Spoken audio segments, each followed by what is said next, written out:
Makadi ndini sorry ndandiri busy ndezvandandichiita since kubva kuseni pandapedzisira kuisa audio kunyamapanda panyamapanda police station kumudzi kwamutoko uko.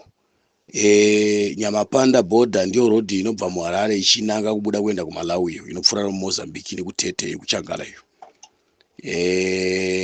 Ndinokumbirisa zvikuru kuseni ndazinge ndapedza kuisa audio yangu ndazinge ndakuita zvandandichiita.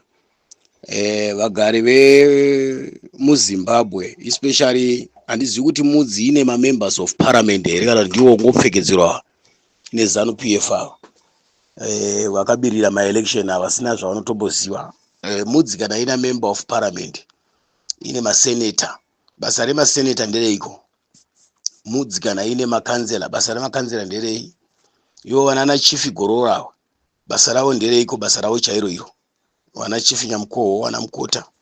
Saka ndiri kukumbirisa zvikuru kuti udzai mupurisa uyo anotungamirira mapurisa panyamapanda ko waya ari kugarira nyaya. And then moreover ndinotonzwa kutoti vanhu vedunhu iroro vakatowirwa ndambudziko ndo vari kutofambira nyaya dzacho kuita dzokufambira ndiwo instead yekuti mapurisa adzifambire. But ukaona mai manje anayo ukati mugaba munanga gwatadza kutonga nyika vanoya nemotokari dzemapurisa dzinosvika 20. Asi mai manje anaya mwana akarepwa kubvarurwa magaresa ane vanomikono yevarume. Zvinonzi endai modira fuel, endai motonga petrol, hatina fuel. Ina ndombonzwisisi kuti mapurisa emuZimbabwe. That's why murudzwa kuti police of Zimbabwe has failed now kudira nemacriminals.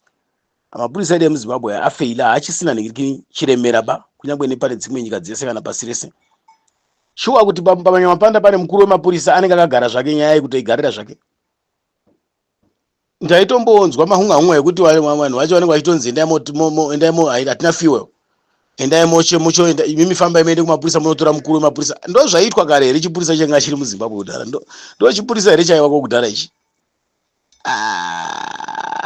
Naiwe kana iwewe uri kutungamirira nhingirikini mapurisa epanyamapanda kana iwe dispo pamurewa, ndo zvacho here zvinoitwa izvozvo. I think mutoko inotarisa kubva from murewa dispo ichienda kunyamapanda ikoko.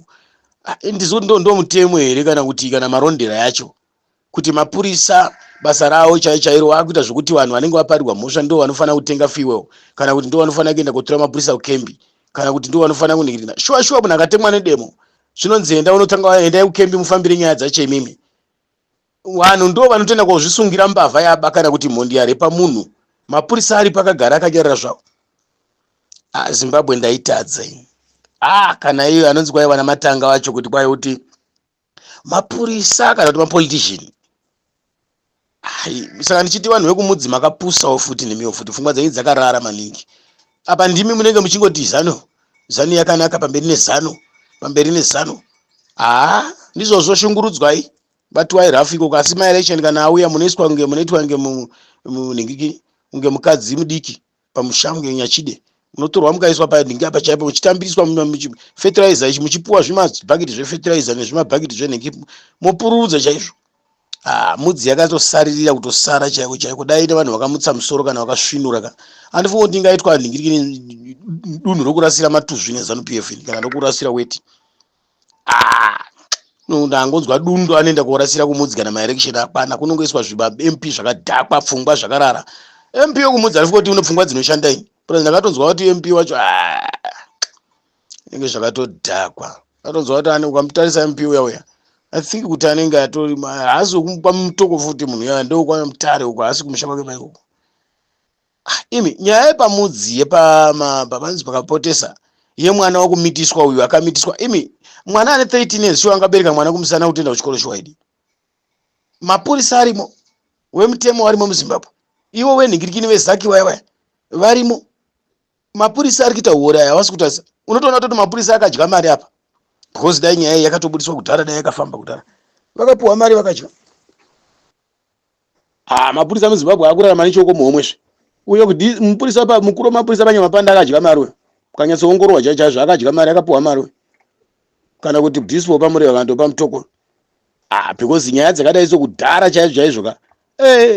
Mota dzikadai dziri kuvhete mutsazvo. Chinototishamisana nechekuti vanahla vangu vari kupa vanhu mazimotikari. Vanhu vari muZANU PF vachipuwa mazimotikari but nyika yakadhakwa kudai. basa rekutenga ambulensi 90 kuti kwaita tengera nyika dzese 9 I think 9 here ameno vanhu kumudzi